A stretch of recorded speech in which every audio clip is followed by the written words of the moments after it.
Far East Broadcasting Company Philippines, in partnership with Green Hills Christian Fellowship Ortigas, bring you a message from the Word of God. Together, let us know Christ and make Him known.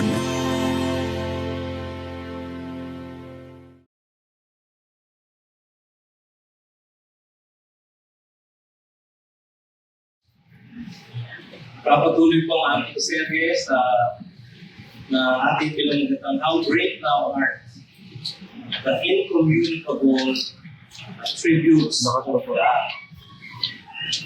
Makikita niyo po dun sa word na incommunicable, yung parang hindi nakakahawak na attributes ng Panginoon. Sapagkat itong mga katangian na ito ay unique sa kanyang kadyusan. Walang iba ang ganito, kundi siya lang. Kaya siya nating Diyos. Kaya siya ang nag-iisang Diyos. Kaya siya ang ating sinasamba. Siya lang ang may mga ganito na katangian. So, ang title po ng ating pag-aaral ngayon dito ay ang Diyos na sumasalahat ng lugar. Diyos na sumasalahat ng lugar. Parang napakiyong isipin ko yung ganitong katangian ng Diyos. Paano kaya siya sumasalahat ng lugar? In fact, nung ako'y bata, isa sa mga paborito kong banda, o ang tawag namin yung combo, ay ang Beatles. Meron silang isang magandang awit o na naging number 1 hit. Ang title ko, Here, There, and Everywhere. Alam ng iba sa inyo yung awit na ito. At yung lyrics ay isang parang pagsusumamo ng isang umiibig. Ang sabi niya dito, I want her everywhere, and if she's beside me, I know I need never fear. But to love her is to need her everywhere. Knowing that love is to share, each one believing that love never dies, watching their eyes and hoping I'm always there. I will be here, there, and everywhere, here, there, and everywhere. Yan po yung awit na yun. No? Nakikita ninyo na isang napakalaking hangarin nung sumulat ng awit, Paul McCartney, na kanyang makasama yung kanyang iniiro, yung kanyang iniibig, na sana kung nasaan siya, naroon din yung kanya mahal. Mga kapatid, hindi po natin kailangan na hangarin ito sa ating Diyos. Sapagkat He is here, there, and everywhere. Yan po ang isang katotohanan na dapat natin yakapin. Kaya natin pinag-aaralan, mga kapatid, ang mga kaligtasan ito ng Diyos. Sapagkat ang ating layunin ay magkaroon ng lalim ang ating kaalaman tungkol sa Kanya. Sapagkat habang lumalalim ang ating kaalaman tungkol sa ating Diyos, lalong lumalalim dapat ang ating pag-ibig at pagmamahal sa Kanya. Lalong din dapat lumalalim ang ating pananambahan sa Kanya. Lalong lumalalim dapat ang ating pananampalataya sa Kanya. Lalong dapat nagiging matibay ang ating paniniwala na Kanyang tutugunin ang lahat ng ating mga pangangailangan. At hindi siya mapukulang sa pagtupad ng Kanyang mga pangako sa atin. Yan po ang ating pakay. Kaya napag-aralan po natin yung unang dalawang only. Lord God is omnipotent, no? Almighty. Nasa Kanya o sumasa Kanya ang lahat ng kapangyarihan.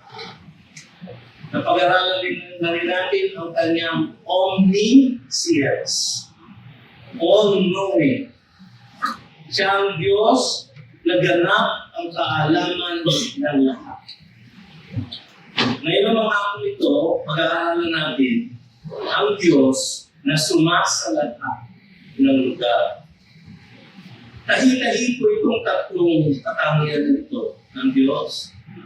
Dahil siya ay Almighty, kaya niya na sumasalahat ng lugar. Dahil siya ay sumasalahat ng lugar, nalalaman niya ang lahat. Naririnig niya ang lahat. Nakikita niya ang lahat.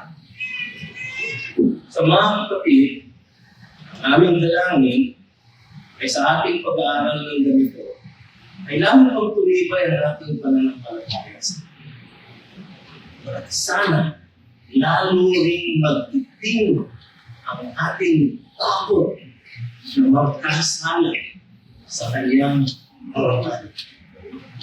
Sa ganong paraan, mga kapatid, lalo tayong maging masunod sa kanyang kalooban para sa bawat isa. Tingnan po natin ang ating outline ang una pong katotohanan na kailangan natin makuha na ito. Ang presensya ng Diyos ay nasa lahat ng lugar, sa lahat ng oras. Ang presensya ng Diyos ay nasa lahat ng lugar, sa lahat ng oras. Tandaan po natin, ang pinagmumulan ng lahat ng ito ay ang kanyang pagiging espiritu. Ang Diyos po ay hindi parang tao na mayroong kalandan, na mayroong katauhan, na mayroong material o pisikal na katawan. Ang Diyos po ay espiritu. At siya po ang pinakamakapangyarihan sa lahat. No? So ang presensya ng Diyos ay sumasa lahat ng lugar, sa lahat ng oras.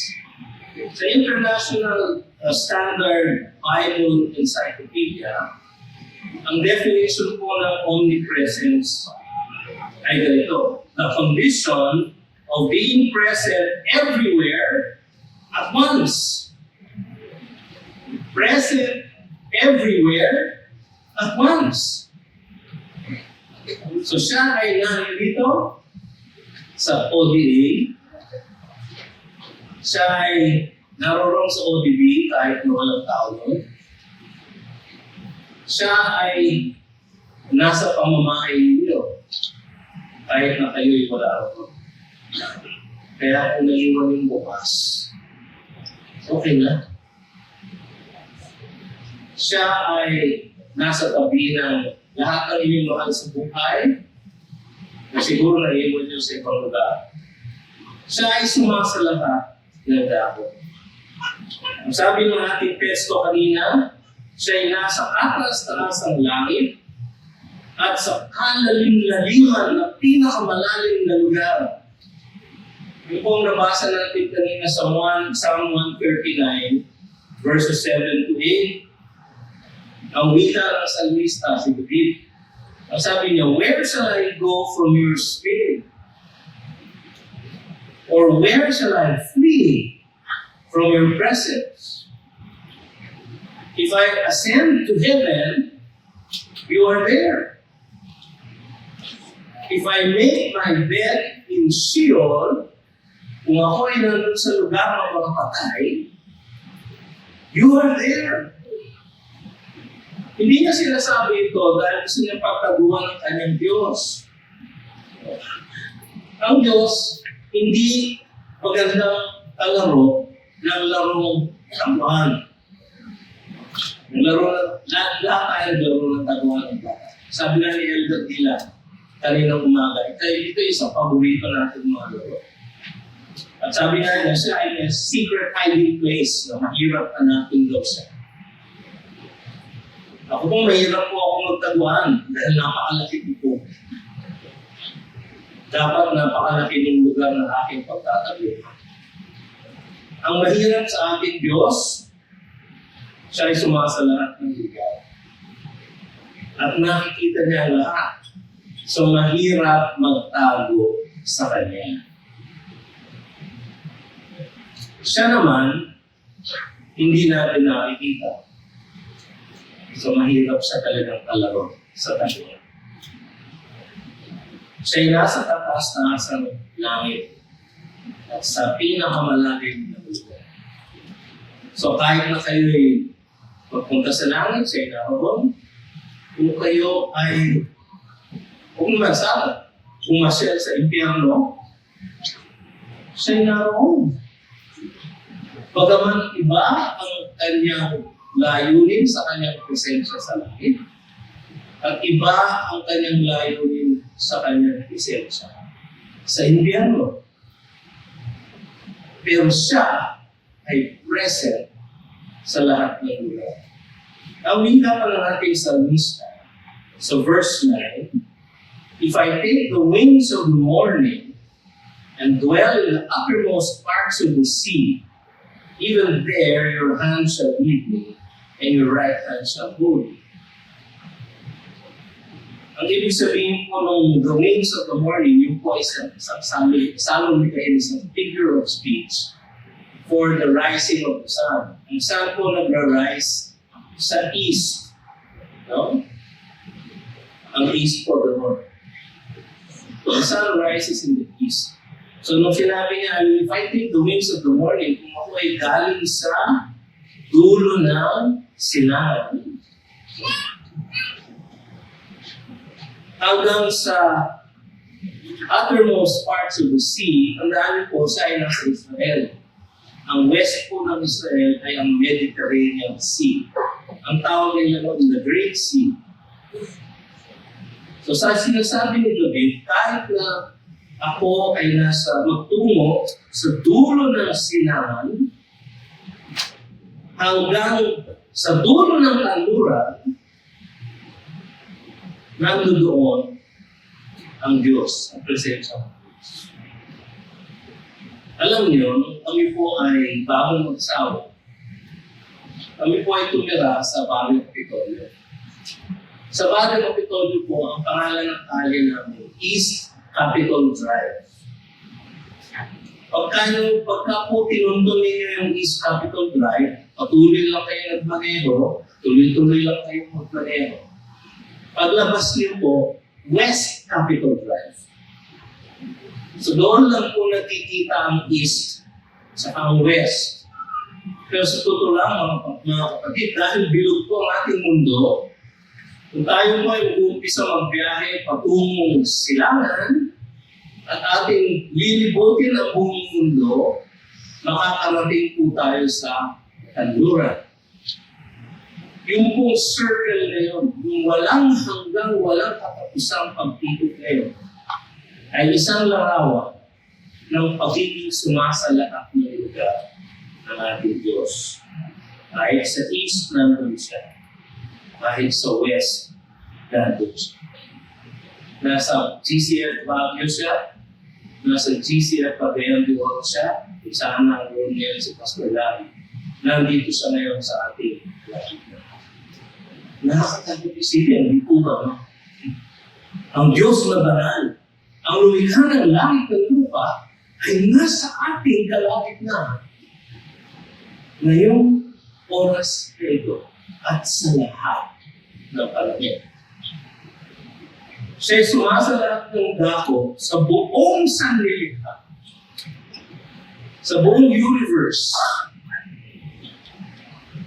Sabi ng Deuteronomy 4:39, know therefore today and lay to your heart that the Lord is God in heaven above and on the earth beneath. There is no other. Walang ibang Diyos. Una sa lahat, walang ibang Diyos. Pangalawa, walang ibang Diyos na ganito. Ang sabi sa Jeremiah 23, verses 23 to 24, ang wika doon, am I a God at hand Ako ba ay Diyos na malapit lang? Declares the Lord, and not a God far away. So malapit siya at malayo din. No? Meron kantang gano'n din.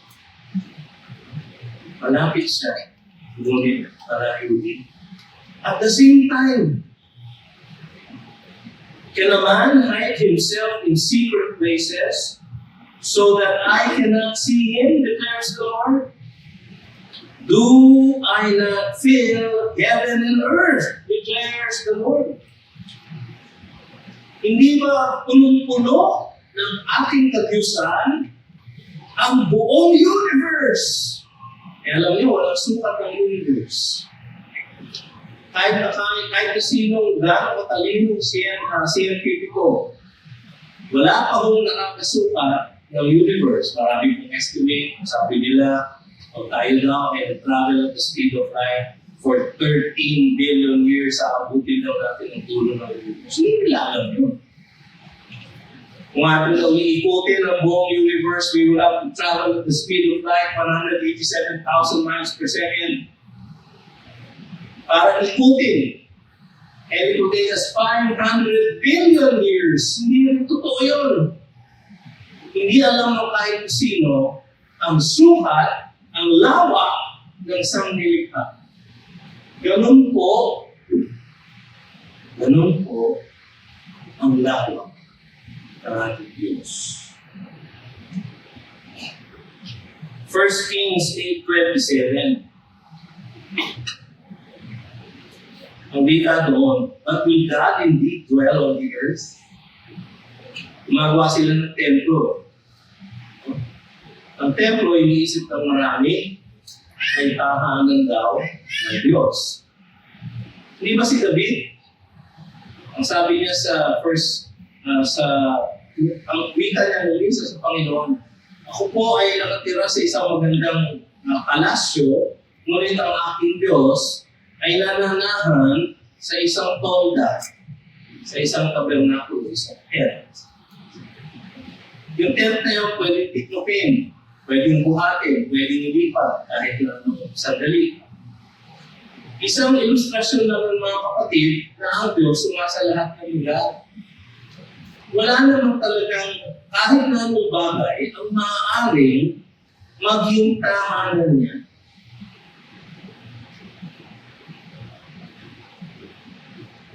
Behold, heaven and the highest heaven cannot contain you. Sabi ni David, how much less this house that I have built.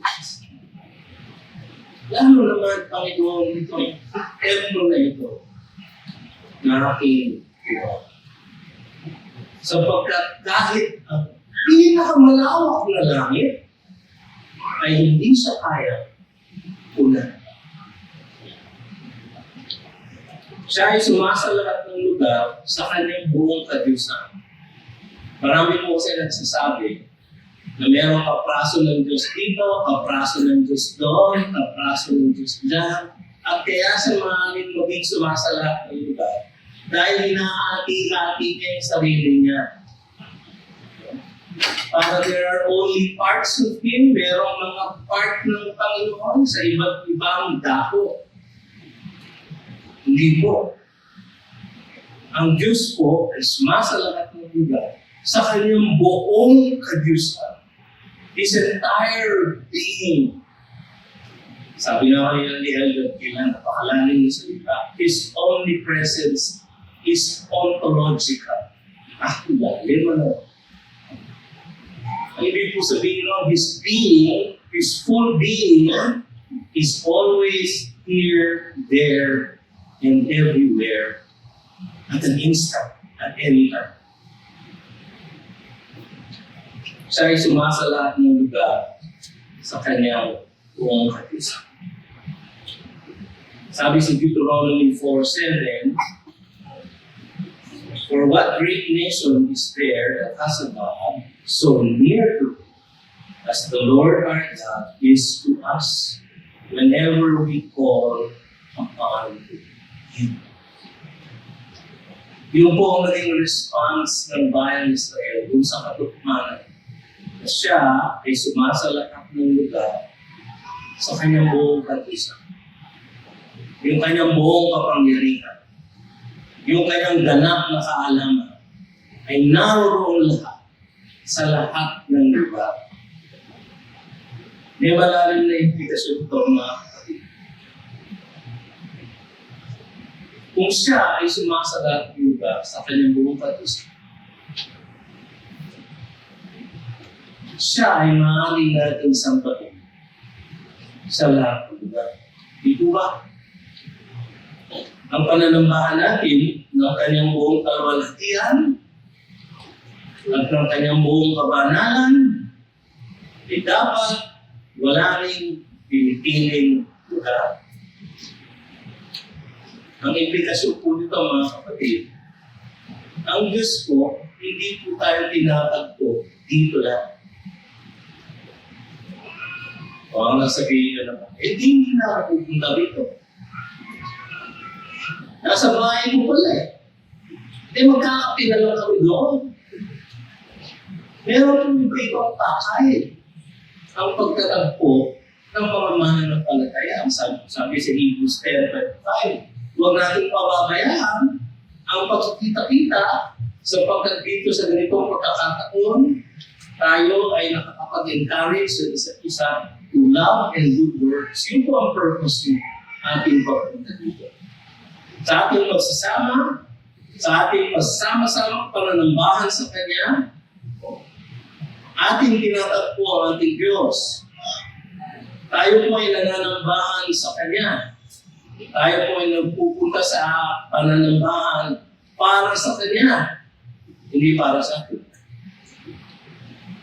Pero yung iba, minsan nagreklamo. Parang hindi maganda ang kanta ngayon, hindi ako na-bless.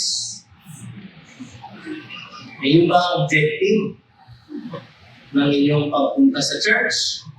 Para kayo ay ma-bless? O para ang Diyos ang ma-bless? Yan po ang implikasyon ng kanyang pagiging Diyos sa lahat ng lugar, sa lahat ng oras, sa kanyang kabuuan, sa kanyang buong kalwalhatian. Kahit na saan maaari natin siyang sambahin. At hindi lang yun, hindi lang maaari natin siyang sambahin. Kahit na saan dako o aspeto ng ating buhay, dapat natin siyang sambahin. Kahit po sa opisina. Sa ating pong mga gawain. Tayo ba ay nagtatrabaho, kumikilos, na ang pakay ng ating mga puso ay nagagalang Kanya, na siya ay malwalhati ang ating ginagawang trabaho. Pagka ganun po ang ating kaisipan, magiging napakagaling na worker po tayo, di po ba?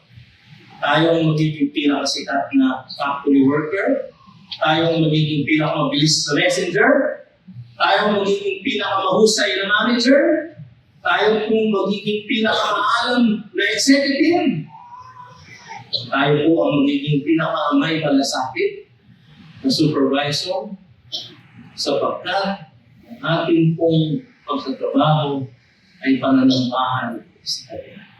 Sapagkat siya'y sumasalahat ng lugar sa buong kabanalan niya at buong kalwalhatian, wala po tayong dapat pinipiling lugar ng ating pakikipagtatpo sa ating Diyos. Pangalawa, ang presensya ng Diyos ay hindi limitado ng espasyo at dako. So, parang hirap lang, di ba?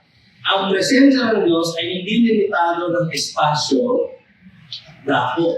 Not limited by space or place. No? Ang isang katangian ng Diyos is His infinity. He is not bound by time. He is eternal. He is outside time. Itong katangian ito na kanyang pagiging omnipresent, He is outside space. Siya po ay hindi limitado ng espasyo at dako. Siya hindi mag-akasya sa kahit na anong lugar. Sabi sa Acts 17:24, the God who made the world and everything in it, being Lord of heaven and earth, does not live in temples made by man. Sinabi po ito ni Pablo sa Athens, kung saan maraming temples para sa mga Diyos-Diyusan. Ang wika niya, ang Diyos, siya ang gumawa ng lahat ng mundo. Paano siya naninira? Sa isang maliit na templo, ang gawa lang ng kamay ng tao. Kahit nagaano pa kagara o karalya, yung templo na, hindi po siya magkakasya. Hindi po natin dapat isipin ang Diyos na merong, sa English po kasi, spatial dimension. S-P-A-T-I-A-L. Hindi special. As in, mamulok special. No? Spatial. S-P-A-T-I-A-L. It pertains to space. Wala pong spatial dimension ang ating Diyos. Wala po siyang hugis. Hindi po siya material. Merong ibang nagsasabi, siya ay nandun sa templo na yun, siya ay nandito sa templo na yun. Siya ay nasa isang shrine na kung saan, siya ay narito, siya ay naroon. Siya ay lumalasima sa lahat ng lugar, pero walang isang dako na tayo na pwede siyang makasa. Sabi sa 2 Chronicles 6:18, parang pareho itong verse ng 1 Kings 8:27. But will God indeed dwell with man on the earth? Behold, heaven and the highest heaven cannot contain you. How much less this house that I have built? Meron pong ibang nagsasabi na ang Diyos ay nasa lahat. Nasa hindi lahat ng lugar. So, ang Diyos daw ay, halimbawa, nasa lahat ng tao. No? Ang Diyos ay nasa iyo, ang Diyos ay nasa iyo, ang Diyos ay nasa iyo, ang Diyos ay nasa iyo. Ang Diyos ay sa akin. Pero ang ibig nila sabihin, ikaw ay Diyos, ikaw ay Diyos, ikaw ay Diyos, ikaw ay Diyos. Ako ay Diyos din, sapagkat nasa akin ang Diyos. Anti-isip po tawag. Yung paniniwala sa maraming Diyos. Ating po faith is a monotheistic faith. Isa lang po ang Diyos. Siya lang po ang Diyos. Tayo po hindi. Nararamdaman natin ang kanyang presensya, pero hindi natin kayang tanggapin ang kanyang kabuuan. Hindi po sa kaso sa kahit nasa. Ang sabi ng iba, ang Diyos ay nasa mikropono ito, nasa iPad ko, nasa pulpitong ito, nasa telepono ko. Pagka ganun po ang kaisipan, mali po. Sapagkat ang Diyos is not material, He is a spirit. Hindi po siya nananahan sa mga inanimate objects. Iba po ang kanyang presensya sa ibang lugar, iba ang kanyang presensya sa tao. Sabi nga ng iba, meron din kaya siyang presensya sa mga hayop? Hindi ko alam eh. Dahil sa Genesis chapter 2, ang hiningahan lang ng Diyos ng breath of life, ayon sa Genesis chapter 2 verse 7, ay si Adam. Created po niya yung the beasts of the field ng araw na yun.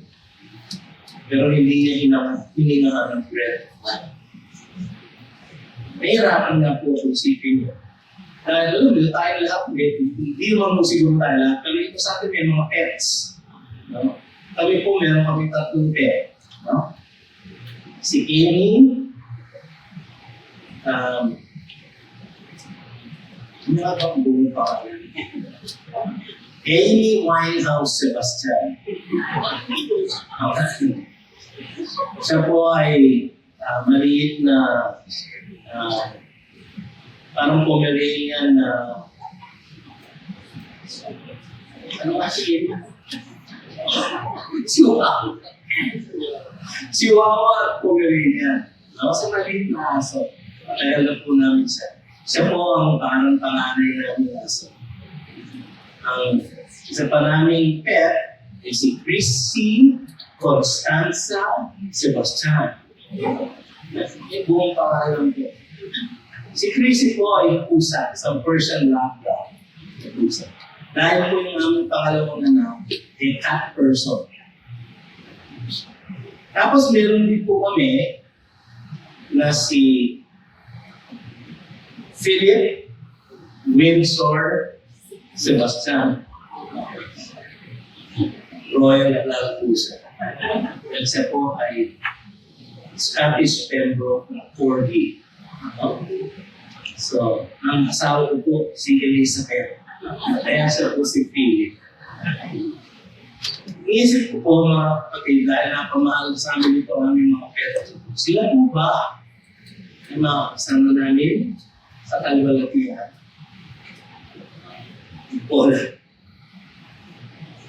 Wala po silang mga talo. Yung presensya ng Diyos ay iba sa atin, iba sa mga bagay, iba sa mga hayop.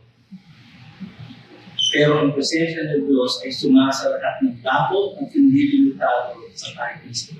Ito isang magandang verse na kailangan natin pag-isipan. Isaiah 66, verses 1 and 2. Thus says the Lord, heaven is my throne, and the earth is my footstool. What is the house that you will build for me? And what is the place of my rest? Kung ang langit, upuan ko lang. Hindi lang yung, the whole universe. Sabi nga na itong Bible verse, He holds the span of the whole universe in the span of His hand. Isang dangkal niya lang ang buong universe na hindi natin masukat ang laki. Kaya kung ganun kalawang ang universe para ma-reflect kung gaano kalaki, immense ang ating Diyos. Kalakip ng katotohanan ng omnipresence ng Diyos ay ang kanyang immensity. Immensa, sa Latin po, immensa is measured. Immensa cannot be measured. Hindi po siya masukat. He is immense. And He is omnipresent. Sabi sa Isaiah 66 verses 1 and 2 ay gano'n. All these things my hand has made. So all these things came to be, declares the Lord. Siya ang gumawa, siya ang salita, lahat sila ay naging totoo. They came to be when He spoke. Sabi nga nila, ang Diyos ang first cause. Siya yung original cause. Siya lang yung cause na walang ibang cause. Kung tatanungin natin saan galing ng ganito, saan galing ng ganyan, at i-pursue natin yung argument nila hanggang sa dulo, nakakarating tayo sa Diyos. Kung lahat ng chain ng cause and effect ngayon ay magkahantong sa Diyos. He is the first cause. Siya ang may likha ng lahat ng. Pero tignan niyo kung gaano rin siya kalaki. But this is the one to whom I will do. So ang Diyos na immense, na omnipresent, na omnipotent, na omniscient na ito, sabi niya, this is the one to whom I will look. Ito ang taong aking hahanapin. At tititigan. He who is humble and contrite in spirit and trembles at my word. So ang Diyos na makapangyarihan sa lahat ay makakatagpo. In fact, matatagpuan natin, matatagpuan niya tayo dahil siya ang humahanap sa atin, who has a humble and contrite heart, and who trembles at His word. Siya ay walang dimensyon, bagaman nasa kalawakan ng lahat ng dapot. Napakahirap lawayan. Wala siya kasing form. Hindi natin siya makita with our eyes. Pero sa darating na buhay, Dahil sa kaligtasan na kanyang ginawa para sa bawat isa sa atin, tayo ay nakatitiyak na sa kanyang piling, makikita natin siya ng mukhaan. Hindi ibig sabihin na may mukha ang Diyos, ngunit doon sa langit, bibigyan niya tayo ng glorious bodies, bodies na para sa kaluwalhatian, eternal bodies, immortal bodies. At we will see Him as He is. Si Moises, na unang nakita ang pagdating ng presensya ng Diyos sa isang burning bush, sa isang maliit na kuweba sa Mount Horeb, sa Exodus 3. Kinausap siya ng Diyos, sabi niya, you go to Egypt, ipapalalayain niyo ang aking bayan. Tapos, hinihingi niya na makita ang Diyos ng mukhaan. Sabi ng Diyos, hindi maaari. Walang pwedeng makita ng aking mukha sa isang katawang tao na katulad mo at mabubuhay. Mamamatay ka kung makikita mo ang aking mukha. Pero, isisingit kita sa isang bato at pararaanin ko, dadaanan kita habang tinatakpan ng aking kamay at iyong makikita ng aking likuran. Ang likuran ng kanyang kaluluwa. So sabi niya, I will hide you in the cleft of the rock. Doon po galing him, He hideth my soul in the cleft of the rock. Kaya mga kapatid, ang ating pananalangin ay sa isang Diyos na walang dimension, isang Espiritu. Siya ay nasa kalawakan ng ating langit. Acts 17:27, that they should seek God and perhaps feel their way toward Him and find Him, yet He is actually not far from each one of us. So parang siya ay nasa langit, parang ang layo, pero siya ay malapit din sa atin. Psalm 145:18, the Lord is near to all who call on Him, to all who call on Him in truth. Mga kapatid, ang implication nito ay ang ating pananalangin at pananalig sa kanyang tapat at matuwid na pagtugon ay nakasandig sa katotohanan siya ay laging malapit sa atin. Itong Diyos na omnipotent, itong Diyos na omniscient, siya din ang Diyos na omnipresent. Siya ay laging malapit sa atin, sa kanyang buong kagusan. Dahil ang kanyang presensya ay hindi limitado ng espasyo o ng kahit anong dako. Kahit saan tayo manalangin, maaaring niyang marinig ang ating talaga at maaaring niyang tuloy. Kahit nga sa tiyan ng isang balyena ay nag-prayer meeting sila ni Jonah sa Jonah chapter 2. Dahil makulit si Jonah, sinubukan niya lumayas to flee from the presence of the Lord. Dahil inutusan siya, magpunta ka sa Nineveh at mag-preach ka ng gospel doon. Ay, ayoko. Kasi tiyak, maniniwala sila at masisave sila. Ayoko silang masave. Dahil mga kalaban namin yung mga taga-Nineveh. Mga hiltin yan. Ayaw ko silang masave. Galit ako dyan. Namumuhi ako dyan. Kaya lumayas siya, tumakbo siya.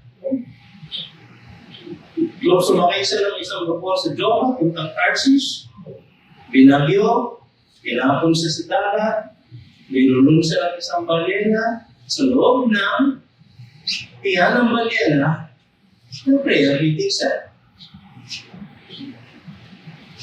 Kayo ba yung nag-a-attend ng prayer meeting natin? Online na nga lang eh. No? Alam niyo, nakaka-encourage, kasama namin kayo na nung isa po, nung pandemic, ako, 200 ang inaabot kung nag-a-attend ng prayer meeting. Ngayon, 200 na lang. Mga kapatid, nakakahil. Sabi mo kahit saan, pastor, nakikinig naman siya. Oo nga. Pero nakaka-encourage sa ating lahat. Kung sama-sama tayo na naglalas.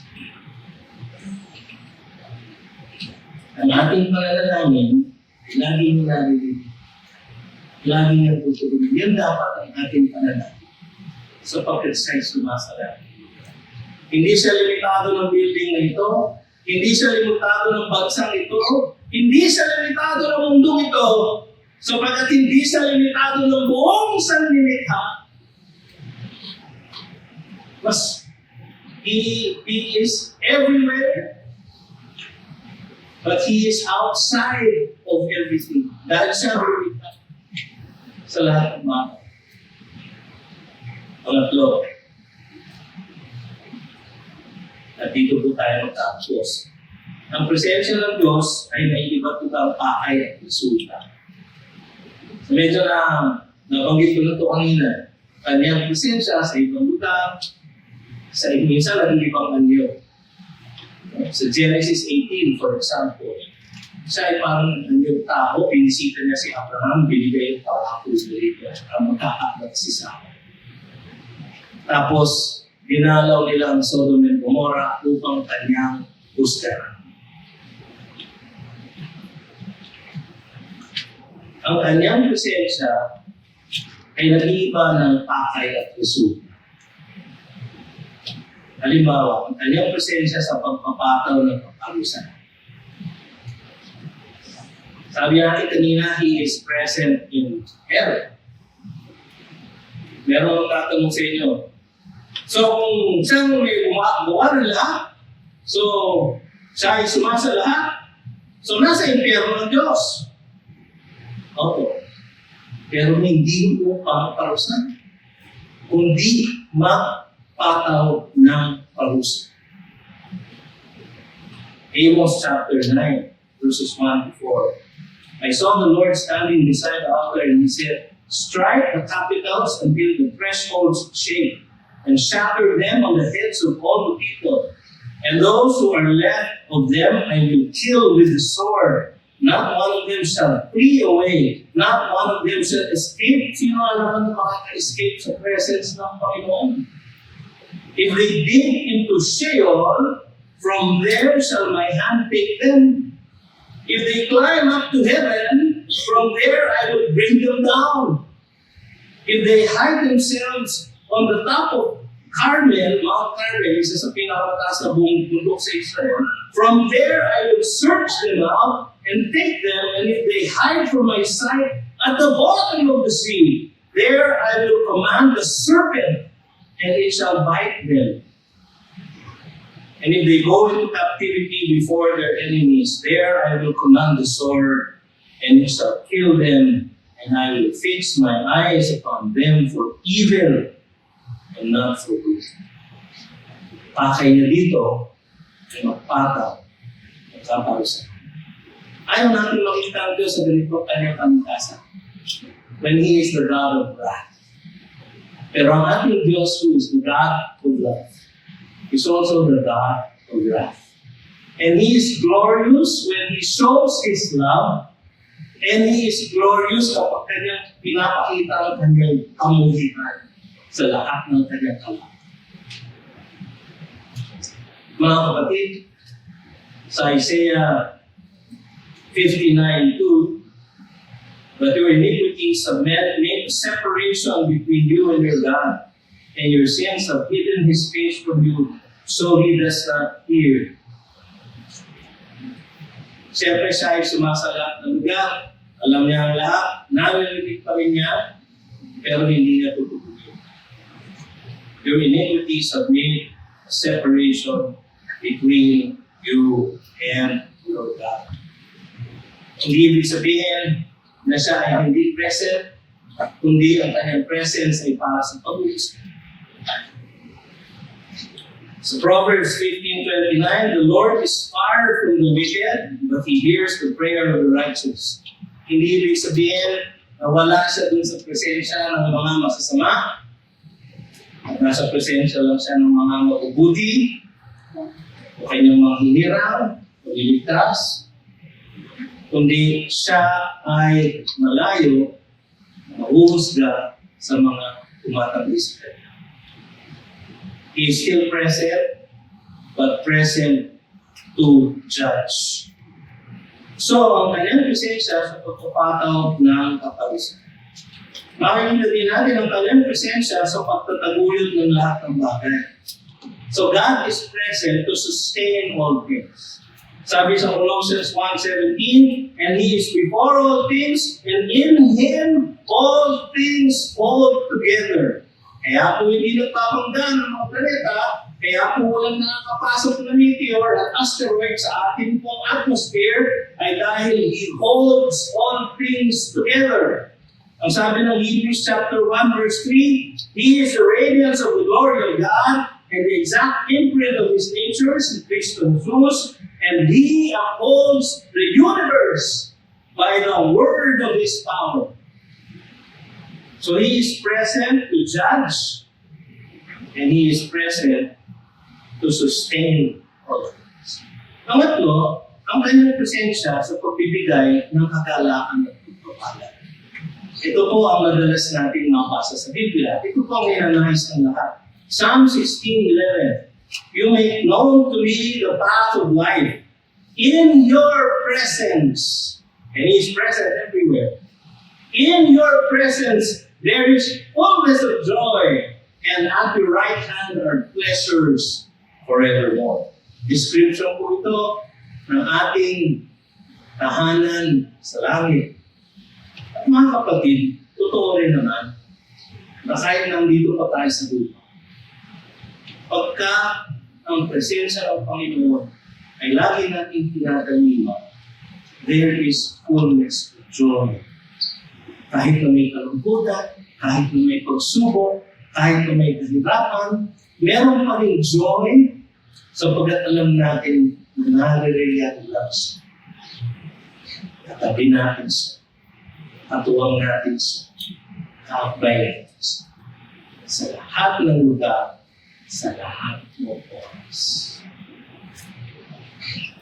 So Revelation 21 verses 3 to 4, wika doon, and I heard a loud voice from the throne saying, Behold, the dwelling place of God is with man.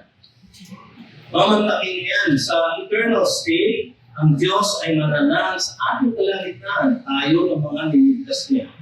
He will dwell with them and they will be His people and God Himself will be their God. At pakinggan ninyo itong pangako nito. In kanyang presence, in His presence, He will wipe away every tear from their eyes. And death shall be no more. Neither shall there be mourning, nor crying, nor pain anymore. For the former things have passed away. Yan po ang ating inilip. Ang kanyang presensya sa pagbibigay ng kagalakan ng pagpapala. Ngunit hindi mangyayari yan kung hindi dahil sa kanyang presensya, sa katapuhan ni Kristo, sa pagbibigay ng kaligtasan. Ang wika niya, kanina sa Psalm 139:10, even there, kahit sa ang lugar, your hand shall lead me, and your right hand shall hold me. Kaya meron tayong awit na, He will hold me fast. He will hold me fast. Your hand shall lead me, and your right hand shall hold me. Isa pong wika yan, isa pong larawan ng pagliligtas na nakakamit sa presensya ng Diyos. So, merong presensya ng Diyos sa katawan ni Kristo Jesus na nagbibigay ng kaligtasan. Kay Jesus, sabi nga sa Colossians chapter 1 verse 9, in Him the fullness of the Godhead dwells. Ang presence ng Diyos ay natin Kristo Jesus na nakatawang ako.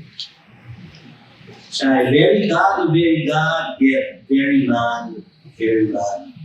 Hindi natin maunawan kung paano nangyari yun, ngunit yun ay isang katotohanan. Sabi sa John 14, verse 23, If anyone loves me, he will keep my word, and my Father will love him, and we will come to him and make our home with him. Ang Diyos Ama, ang Diyos Anak, ang Diyos Espiritu Santo ay nananahan sa lahat na nagmamahal sa Diyos at sumusunod sa Kanyang mga kautusan. Sino yun? Yung mga naniwala na sa Kanya at nanampalataya na sa Kanya para sa kanilang kaligtasan. Siya rin naman ang nagbigay ng pananampalataya sa atin, di ba? Para tayo ay makapaniwala sa Kanya. Siya rin naman ang nagbibigay ng kalakasan sa atin upang ating masunod ang Kanyang mga kautusan. Siya rin naman ang nagbibigay ng kaalaman sa atin upang ating maunawaan ang Kanyang sinasabi sa atin sa pamamagitan ng Kanyang Biblia. Mga kapatid, yan ang Diyos natin. Kaya sa Colossians chapter 2, verses 9 to 12, for in Him the full fullness of deity dwells bodily, and you have been filled in Him who is the head of all rule and authority. In Him, in Christ, also you were circumcised with a circumcision made without hands by putting off the body of the flesh by the circumcision of Christ, having been buried. Ano bang binaptize kayo? Having been buried with Him in baptism, in which you are also raised with Him through faith in the powerful working God who raised Him from the dead. Salvation po ang isang layunin ng Kanyang presensya. Romans chapter 8 verses 9 to 11. You, however, ang kausap niya dito ay mga ligtas, yung mga naniwala na kay Kristo Jesus, yung mga tinawag na niya, at binigyan ng kapangyarihan ang manampalataya sa Kanya. You, however, are not in the flesh, but in the Spirit, if in fact the Spirit of God dwells in you. Anyone who does not have the Spirit of Christ does not belong to Him. But if Christ is in you, although the body is dead because of sin, the Spirit is life because of righteousness. If the Spirit of Him who raised Jesus from the dead dwells in you, He who raised Christ Jesus from the dead will also give life to your mortal bodies through His Spirit who dwells in you. Itong Diyos na ito, na malawak, walang makapupunong kahit anong lugar, ay pinagkasya, pinagsiksikan ng Kanyang Espiritu sa ating puso.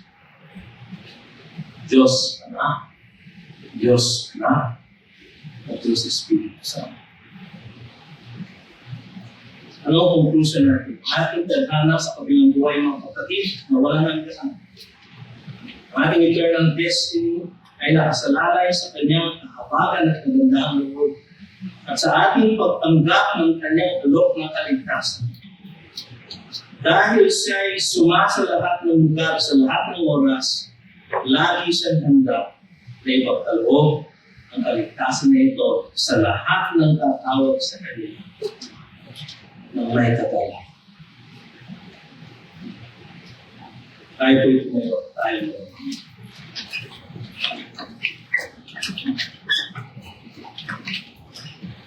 Panginoon, alam namin, pinaalalahanan mo kami muli na Ikaw ay nasa aming kalagitnaan.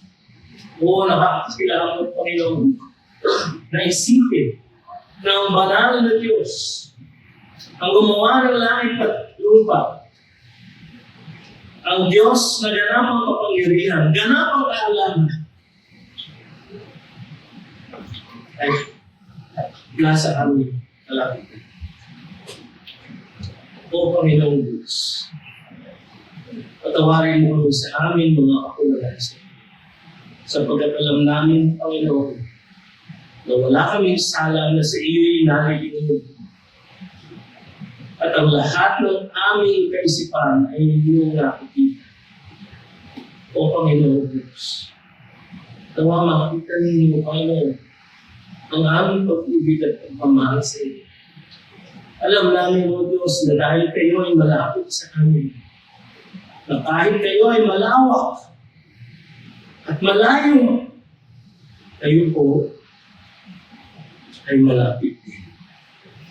Na kahit bulong ng aming puso ay iyong marunong. Panginoon, dalangin namin niyo, maging dapatin niyo ang bawat isa sa amin. Lagi niyong paranahanin kami na kayo'y sumasa lahat ng lugar na kayo ang kasama namin sa aming paglakad sa bawat araw, sa aming pagtatrabaho, sa aming pag-aalaga, sa aming pagnegosyo, sa aming pagtuturo. Kayo po, Lord Diyos, ang aming kaliit, bayan, palalakas. Sa iyong paraan, Panginoon, nawa matutunan namin na sambahin ka sa Espiritu at katotohanan sa lahat ng tao, sa lahat ng oras. Para sa iyo, tanggapin ninyo ang pagpapala ng Diyos ang makapaligid sa lahat. At ang pag-ibig ng kanyang bugtong na anak na si Kristo Jesus. At ang gabay, pakikitisan at tanggap ng kanyang diwang banal na siyang nananahan sa loob ng bawat isa sa atin. Magmula ngayon at magpasawala kayo. Amen. Ganda.